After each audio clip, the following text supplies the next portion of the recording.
बिस्मिल्लाहिर्रहमानिर्रहीम अस्सलाम वालेकुम। City academy of learning Islamabad में खुश आमदीद। काली.पी की हमारी वेबसाइट है और मैं हूँ मोहम्मद ज़ौरवान। आज हम इन पेज में टूल बार के बारे में पढ़ेंगे और टूल बार में लगे जो मुख्तलिफ टूल्स हैं उनका हम इस्तेमाल अमली तौर पर करके देखेंगे ताकि हमें अच्छी तरह से इसका कंसेप्ट क्लियर हो कि किस टूल को हम किस तरह से इस्तेमाल कर सकते हैं। सबसे पहले ऊपर आप देखते हैं तो आपको जो एरो का टूल बना हुआ नज़र आ रहा है, एरो नज़र आ रहा है, इसे हम एरो टूल भी कहते हैं और सिलेक्शन टूल भी कहते हैं।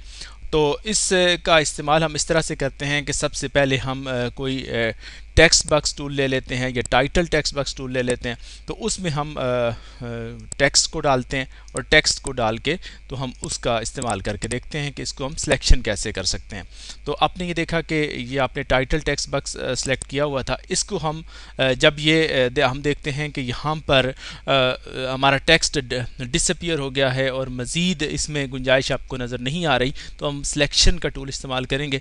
जैसे ही हम सिलेक्शन पे क्लिक करते हैं तो आपने ये देखा कि उस पे सिलेक्शन के टूल पर क्लिक करके जब हम इस बॉक्स पर टाइटल टेक्स्ट बॉक्स पर जब हम क्लिक करते हैं, जो आपको बॉक्स नज़र आ रहा है, तो ये इसके ये सिलेक्ट हो जाता है और इसकी निशानी ये है कि यहाँ पे आपको ये डॉट्स बने हुए नज़र आ रहे हैं। जैसे ये ब्लैक कलर्स के डॉट्स हैं, ये है और जैसे ही आप इस पर अपना कर्सर लेके जाते हैं तो ये आपको ये बताता है कि आप इसको आप छोटा या बड़ा करना चाहें तो कर सकते हैं। जैसे कि मैंने इसको लेफ़्ट राइट इसे मूव करा सकता हूँ। जिस डॉट पे आप क्लिक करेंगे, डॉट्स आपकी मदद करते हैं कि आपने किस तरह से इसको एक्सपेंड करना है और बड़ा करना है। तो अब आपने ये देखा कि ये जो सिलेक्शन का टूल है ये आपकी मदद करता है। तो आपने इस टेक्स्ट बॉक्स को सिलेक्ट किया और फिर उसके बाद इसमें आपने इसको आपने एक्सपेंड कर लिया। अब आप हैंड के टूल पर क्लिक करते हैं तो आप दोबारा लिखने की पोजीशन में आ जाते हैं। लेकिन अगर आप इसके बगैर अगर हैंड के टूल पर क्लिक किए बगैर लिखने की कोशिश करेंगे तो आप लिख नहीं सकते। जैसे मैं दोबारा इसको क्लिक करता हूं तो आपने देखें कि ये सिलेक्ट हो जाता है। अब सिलेक्शन के दौरान आप कुछ लिखना चाहें तो आप बिल्कुल भी नहीं लिख पाएंगे क्योंकि ये सिलेक्टेड है और सिलेक्शन का टूल अप्लाई हुआ है और यहाँ पे आपको डॉट्स बने हुए नज़र आ रहे हैं। इस दौरान आप अपने इस बॉक्स को छोटा या बड़ा तो कर सकते हैं, या इसमें कोई और फार्मेटिंग आप करना चाह रहे हैं तो वो तो आप कर सकते हैं, लेकिन इसमें आप मज़ीद कोई और काम आप नहीं कर सकते। तो जैसा कि आप देख रहे हैं तो उसके ये तो सिलेक्शन का टूल आपने करके देखा। फिर उसके बाद आप देखते हैं कि आपने इसकी हम सिलेक्शन ख़त्म करते हैं तो हैंड के टूल पर आप क्लिक करते हैं तो ये इसकी सिलेक्शन ख़त्म हो जाती है।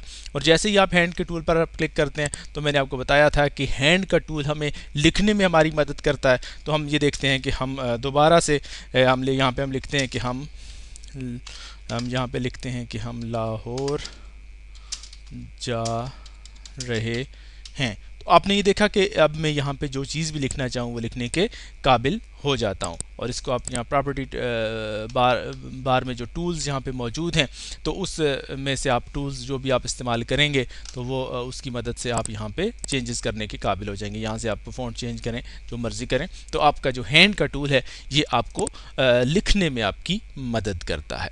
अब हम थोड़ा सा आगे मूव करते हैं। आप ये देखते हैं कि यहाँ पे आपको रोटेशन का टूल नज़र आ रहा है, इसे हम रोटेशन टूल भी कहते हैं। तो रोटेशन का ये टूल हमारी मदद करता है इसको बॉक्स को मूव कराने में। कोई इमेज हमने सेलेक्ट किया हुआ है, ड्रा करके लाया है यहाँ पे, उसकी पोजीशन हम चेंज कर रहे हैं, लेफ़्ट राइट हम उसको करने जा रहे हैं, या उसकी पोजीशन को हम क्लॉकवाइज मूव कराना चाह रहे हैं। तो ये जो रोटेशन का टूल है ये हमारी मदद करता है। हमारे पास ये जो बॉक्स है सिलेक्टेड है और जो हमने बनाया हुआ है इसको हम पहले सेलेक्ट कर लेते हैं। आप ये देखें, फिर उसके बाद रोटेशन के टूल पर जब आप क्लिक करते हैं तो आपने ये देखा मेरा ये जो कर्सर है इसकी शेप चेंज हो गई है। एक दायरे की शक्ल में आपको नज़र आ रहा है जिसमें क्रॉस का निशान है। तो अब जब आपको ये दायरा और ये क्रॉस का निशान इस शेप में नज़र आए जैसा कि आप देख रहे हैं तो इसकी मदद से आप इसकी पोजीशन को चेंज करते हैं। जैसे कि मैंने आप इसको मूव किया तो आपने देखा कि जैसे जैसे इसको मैं मूव करा रहा हूँ तो ये मूव कर रहा है। अगर यहाँ से आपको थोड़ी मुश्किल पेश आए इसको हम कैसे मूव करें तो ये सही प्रॉपर प्लेस में नहीं आ रहा, तो आपके लिए एक यहाँ पे एंगल का जो टूल है इसे आप सेलेक्ट कर लेंगे और इसे आप पहले मूव कर लें, 0 पे करेंगे तो आपने देखें कि अपनी ये बिल्कुल ओरिजिनल पोजीशन में बैलेंस में आ गया है।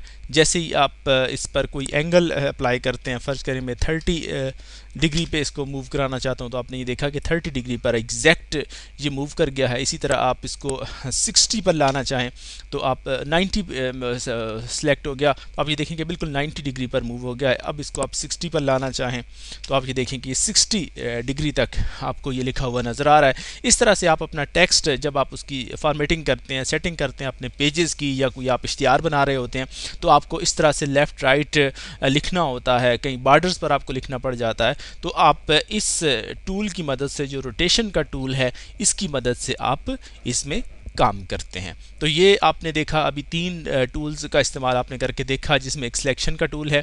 फिर उसके बाद आप ये देखते हैं, इस पे मैं क्लिक करता हूँ तो दोबारा हैंड के टूल पर आप क्लिक करें तो आप ये देखा कि ये सिलेक्शन इसकी ख़त्म हो गई है। हैंड के टूल पर आप जैसे ही क्लिक करते हैं तो वापस आप अपनी असल हालत में आ जाते हैं, और इसमें आप कोई मज़ीद लिखना चाहें तो आप इसमें लिख पाते हैं।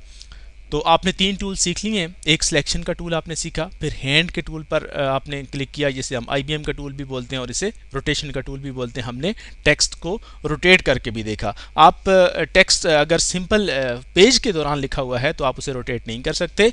टेक्स्ट को रोटेट करने के लिए या इमेज को रोटेट करने के लिए ज़रूरी होता है कि वो किसी टाइटल टेक्स्ट बॉक्स में आया हुआ हो या टेक्स्ट बॉक्स में आया हुआ हो। वो टूल जब हम उसको लिखेंगे तो वो डिस्प्ले होगा। आपको ये जो बॉर्डर नज़र आ रहा है, ये बॉर्डर आमतौर पर जब आप प्रिंट लेते हैं तो उस वक्त नज़र नहीं आता, इसलिए कि इस को हम सिलेक्ट करके बताता हूँ आपको कि इसका जो बॉर्डर है यहाँ पे आपने नन किया हुआ है। लेकिन आप जैसे ये बॉर्डर सेलेक्ट करते हैं और तो फिर उस वक्त आप का यहाँ पे बॉर्डर का जब आप साइज़ बढ़ाते हैं तो आपने देखा ये बॉर्डर का साइज़ यहाँ से बढ़ गया, और ये बॉर्डर का की फॉर्मेटिंग आपने यहाँ से कर ली, उसकी शेप चेंज कर ली है।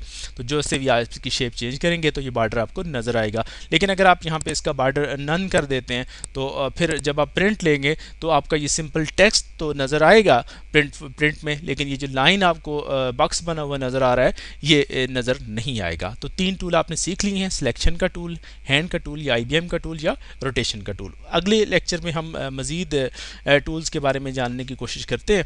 तब तक के लिए अल्लाह निगहबान।